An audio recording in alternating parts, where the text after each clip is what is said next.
Hey guys, welcome back to episode 8 of our MVRK miniseries called Joseph. We've been taking an in-depth look at Joseph's life, and until last episode, things weren't going too well for Joseph. And as a matter of fact, they were going terribly. And if you followed along until now, then you know how crazy his life has been and how far down Joseph fell. But if you haven't, I urge you to take a look at those videos so you get a better grasp of the rest of this series. So, last week, we saw God's behind-the-scenes work begin to be revealed. And that's right, this is just the beginning of another chapter of Joseph's life. God still has a lot planned for Joseph and God's chosen people. But back to Joseph. He knows that someone will have to be in charge of the preparation for this famine, and Pharaoh agrees and then puts Joseph in that place. And this seems like a crazy huge jump for Joseph, but it's the same role in a different place. Because of Joseph's constant efforts to bring glory to God through his work, he's always been put in positions over other people and always been forced to be a leader. This position isn't much different from that. It just pays more. So the first thing that we notice is that we see that through Joseph's suffering, he actually learned to be a great leader, from working as a personal assistant to Potiphar and to being put in charge of all of the prisoners of a jail. God constantly refined Joseph to prepare him for this role.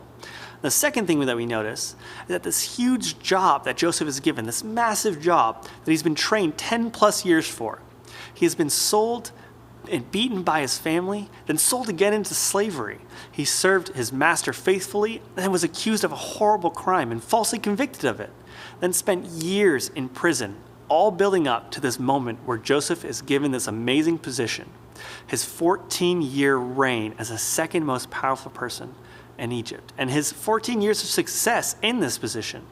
It is all summed up into 10 verses. So the second thing that we notice is that this position was not God's big plan, but just a way for Joseph to get to where God needed him. Now this is when we ask the question, what did God have planned for Joseph? Let's get into the text and find out. Follow me to Genesis chapter 42, verses 1 through 4. When Jacob heard that grain was available in Egypt, he said to his sons, "Why are you all standing around looking at one another? I have heard there is grain in Egypt. Go down there and buy enough grain to keep us alive, otherwise we'll die." So Joseph's 10 older brothers went down to Egypt to buy grain.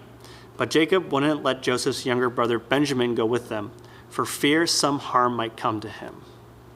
So for the first time since Joseph is sold by his family, we finally hear about what happened to his family. Joseph's brothers seem to have gotten over the sudden disappearance of Joseph. But Jacob, his father, is still greatly pained, so much so he still fears about losing his other young son, Benjamin. So Jacob has sent them on a journey for some food during the famine. And Jacob's sons are about to have one of the craziest things that could possibly happen to a person happen to them. And we'll get into that next episode, but for this episode, let me prepare you for it.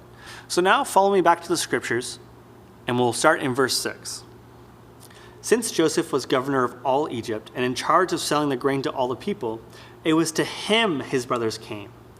When they arrived, they bowed before him with their faces to the ground. Joseph recognized them in an instant, but he pretended to be a stranger and spoke harshly to them. "Where are you from?" he demanded. "From the land of Canaan," they replied. "We have come to buy food." Although Joseph recognized his brothers, they did not recognize him. So Joseph's brothers are about to get the biggest lesson of what goes around comes around ever. And Joseph is about to be confronted with one of the biggest challenges of his life, as if he hadn't already had enough challenges for a lifetime. So we'll get into that next episode. So join me back here for that, and I'll see you then.